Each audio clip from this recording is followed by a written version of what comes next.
Mabubusog at masasarapan ka ba kung ang budget mo ay 100 piso na lang dito sa Boracay? Lutong!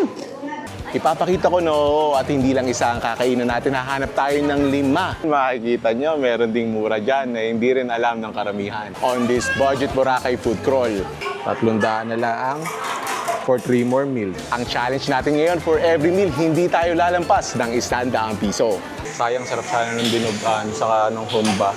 100 daw yan, walang rice. Boracay on a Budget Food Crawl? Let's go! Yan, first stop natin. Marami sa inyo hindi pa alam to, kaninderya. Ako'y nga ngayon ko din lang rin nalaman, ako'y nag-research at talagang pasok sa tema ng ating vlog.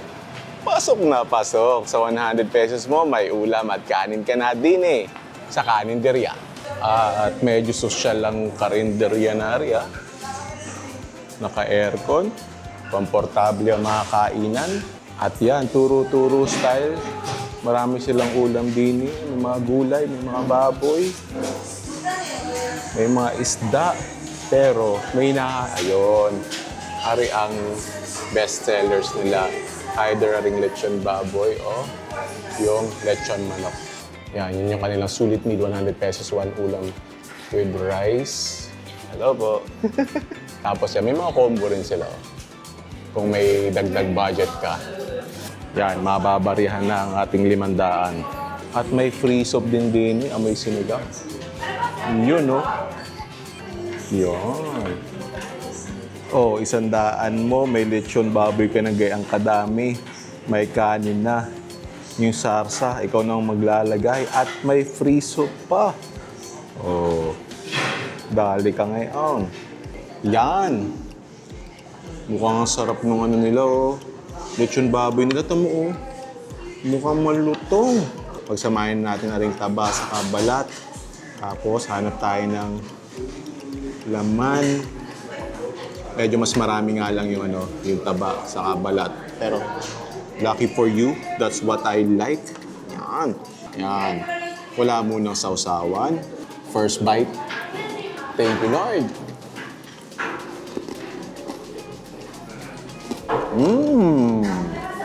Lutong! Yung lechon baboy niya, on the salty side.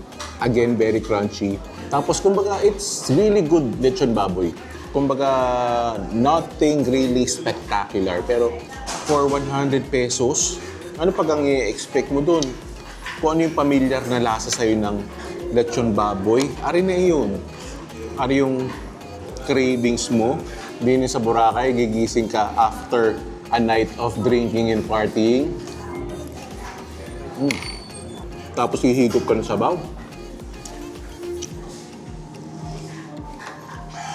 Uy, kakaiba yung sinigang nila. Parang almost like tom yum. Tapos, kahit anong sulit meal, pag yan may libreng sabaw, ay masusulit iyan. So, balita ko, masarap din daw ang lechon manok dito. Pero, craving for pork ako ngayon. Kataring kaninderya. For 100 pesos. Siguro itong lechon baboy, kung 100 pesos, without rice, saka soup, sulit pa rin Sa sarap at sa dami Ere with rice, with soup, with sarsa. Napaka-solid start. Nothing over 100 pesos food crawl din sa Boracay. Exciting ang mga susunod. Yan na rin naman tayo sa Station X. Kako nyo naman kala ko Gary, nothing over 100 pesos. Bakit tayo papasok sa loob ng mall? Makikita nyo, meron ding mura dyan na hindi rin alam ng karamihan. Yan, narinig tayo sa Binetas. Home cooked meals. May only lechon pala sila. 5 to 8 p.m. Pero dahil tayo ay on a budget, hindi tayo sa mga ulam nila. Ayan, meron din yung pritong isda. Merong lechon manok. Merong adobong atay na may itlog. Pork kumba. Dinugan. Tapos ginataan. Adobong sitaw. Tapos yan, may pansit sila. Ensalada. Adobong kangkong. Best seller daw nila ring dinugan nila. Pero parang ang sarap ng humba. Sayang sarap sana ng dinugan saka ng humba. Eh, 100 daw yan, walang rice. Hindi na lang tayo kaya. Yan, sakto. 100 with rice. Yan pa tayong 400 din eh. Mababawas sa 100. 300 na lang for 3 more meals. Ayan, home cooked meals nga naman. Yan, adobo. May konting balunan, tapos may itlog pa. At yung pagka-adobo nyo, yun o. Atay na atay. Tapos, may libreng sabaw pa ng tinola. Lalo ng papawisan din eh. Namiss kong mag-adobo nga tayo. Mahilig ako dyan. Yan. First bite. Thank you, Lord.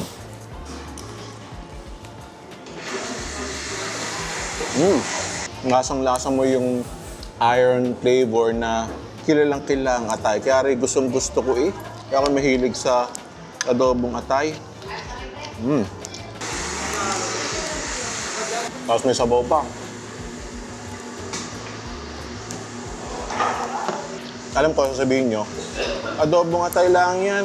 Tsaka rendirya sa amin, yan lang, 50, 60. Ay, isipin nyo naman, ang binabayaran ng mga negosyante din sa Boracay para sa pwesto, iba't ibang expenses, mas mahal sadya dito. Kaya nga natin ginawa itong vlog to na Boracay on a budget, nothing over 100 pesos para ma-discover natin. Kasi ito, 100 pesos complete meal, rice, ulam, sabaw, ay napakamura na din sa Boracay. May 3 pa tayong kakainan na hopefully ay nothing over 100 pesos din. Pero solid itong first 2 stops natin. Isang lechon baboy na pang mga special na weekend lunches or dinners. At ito, home-cooked meals na pag nasa Boracay ka, namimiss mo na ang mga lutong bahay and or medyo kinakapos ka na sa budget. Kita-kita tayo sa mga sunod na food trips. Yan, quick stop muna tayo. Quick but essential stop. Sabi nga nila, kulang ang iyong Boracay trip kapag hindi ka nakakapag-Chori Burger. At dine, ari ang pinakilalang pangalan ng Merle's Barbecue.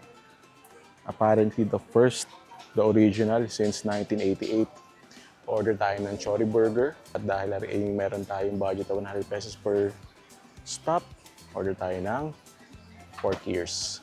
Bali yung Chori Burger ay yan, chorizo na iihaw.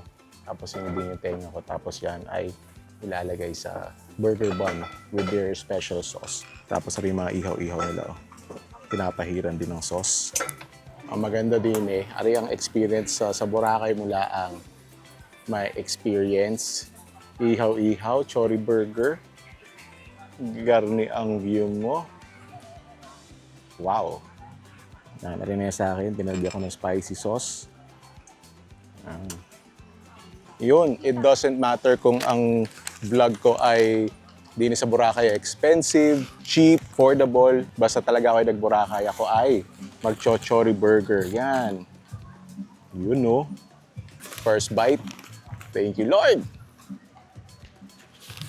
Yung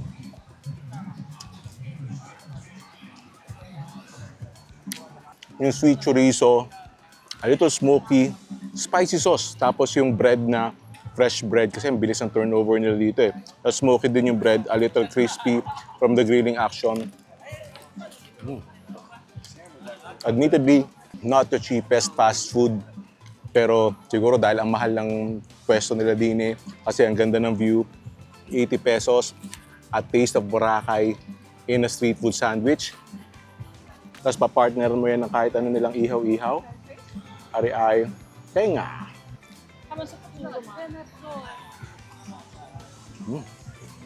Ito yung tenga talaga eh. Yung may mga cartilage kasi ang daming mga ihawan ngayon, yung ano nila, tenga nila, halos puro taba na ito. May cartilage talaga. And again, yung sauce, yun ang talagang kakaiba din eh. Sabi nga sa inyo, Merle's Chori Burger, ihaw-ihaw with a view. A quick but essential stop din sa Boracay. Yan, narin na tayo sa Hot Pot Eatery. Sabi niyo ba, Hot Pot, mahal iyan. Pero kita niyo, Filipino cuisine yan. Saka, turo-turo, karinderya yan. Yung mga silog nila, yan, medyo lampas sa ating budget. Although yung may hot silog. Pero, yan, may mga lutong ulam naman sila. Nice. Parang sarap na rin giniling. Isang giniling, saka isang kanin. Giniling tayo. At yun, may libreng sabaw din. Yan, so far, itong vlog na to ay proof na dito sa Boracay, if you look hard enough, ay may makikita ka na ganito ng mga mura, 100 pesos, may ulam na, may kanin ka pa. At hindi to basta-basta ng nakakarinderya, kita nyo, maayos din yung pwesto, malilinis din yung pwesto. Yan, giniling. Ang tagal ko na hindi nakakapag-giniling. Bakit kaya? For some reason, siguro may 2-3 taon na ako din nakakapag-giniling. Ito, it's a karinderya staple. Yan. First bite. Thank you, Lord. Ang maganda kasi sa giniling, lalo tong giniling, nakita nyo, may patatas, may carrots, kaya nakakabusog. Kita nyo, dami din naman serving. Tanda ko na ako yung nasa San Beda nung college. Pag ako hihingi ng sarsa, ang hinihingi ko sa giniling. Dahil pag rin hinihingi mo ng sarsa, lagi may sasama na kaunting karne. Tapos, libreng sabaw, goes a long way. Abangan nyo nga pala yung last stop natin dito. Yun ang kumbaga parang sa lahat ng mga mura, mga karinderya, din sa Boracay, yun yata ang pinakasikat. Pero hopefully, itong mga una natin na kainan ay binigyan kayo ng bagong impormasyon kung saan kayo kakain din sa Boracay at you're on a budget. Kasi kami ganito. Mga first 2-3 days yan, kung saan-saan kakain. Marami rin pa ang budget. Pag mga 3rd day na, 4th day na, 5th day na, ay nababahiti na. Hahanap na ng mga budget eats at aring una nating 4 na nakainan ay budget na budget. 100, busog ka na. Kita-kita tayo sa last one. There's a very good chance na alam nyo kung saan yun. Hot Pot Eatery. Sulit din. Para sa last stop natin, yung sinasabi ko na talagang ito yung pinakakilala when it comes to budget eats, ang Jasper's Tapsilog and Resto Boracay. Pero I have a feeling parang mas mahal ang mga ulam din ating alamin. Aba, hindi mas mura pa nga Yung pork menudo, paksiw na pata, 75. Pork barbecue. Uy, ginisang munggo. Isang paksiw na pata, saka isang rice. Sarap sana magbalatong kaso lalampas tayo. Ayan, nakalain mo 5 kainan. 500 pesos total. Actually, less than 500 pesos ang total natin kasi itong last meal natin, 95 pesos lang. Akala ko mura na yung mga 80 pesos na ulam. Meron pala tayo na 75 pesos lang ang paksiw na pata. Although, hindi ganun kadami yung serving. Pero paksiw na pata, usually, medyo mahal yan So, hindi na masama. Mabubusog ka na din sa ulam mo. At kita mo yung sarsa na yan. Tapos, may kanin ka na, may libre ka pang soup. Itong kunin natin yun. Sasabaw natin. Lagyan ng sarsa. Yan. First bite. Thank you, Lord. Yung paksiw na pata niya, yung paksiw na manamis-numis. Hindi ito yung paksiw namin sa Batangas na maasim, na clear lang yung sarsa. So, actually for the price, kasi considering nga na nasa Boracay, pero yung sasarap naman niya ay kumbaga sulit na sulit. And kanina nakakwentuhan namin yung driver ng E-Try kanina. And-explain naman niya, and makes sense, kaya mahal dito sa Boracay kasi inaangkat yung mga ingredients dito Tapos ilang port ba naman yung dadaanan, ilang permit ang kailangan nila i-secure sa bawat angkat nila ng mga ingredients. And again, everything's so expensive. Pero again, if you look hard enough, makakahanap ka ng mga ganitong kainan. Pero syempre, pag nasa bakasyon ka naman, given na talagang gagastos ka ng pera. Pero yun if you are able. Pero minsan, hindi natin may iwasan. Paubos na yung pera natin. Or, kung gusto mo talaga na i-stretch yung budget mo, eto, may 5 ka na susubukan sa next week mo sa Boracay. And speaking of mga susubukan, meron akong food trip dito. Actually, kasabay ng trip na to. Kaya siguro naubos ang pera namin. And dami namin nakainan. Panoorin dito, sobrang solid yung food crawl natin doon. At syempre, magkakalimutan click on the subscribe button and notification bell para kita-kita tayo sa future food trips. Thank you for watching. I'll see you in a bit.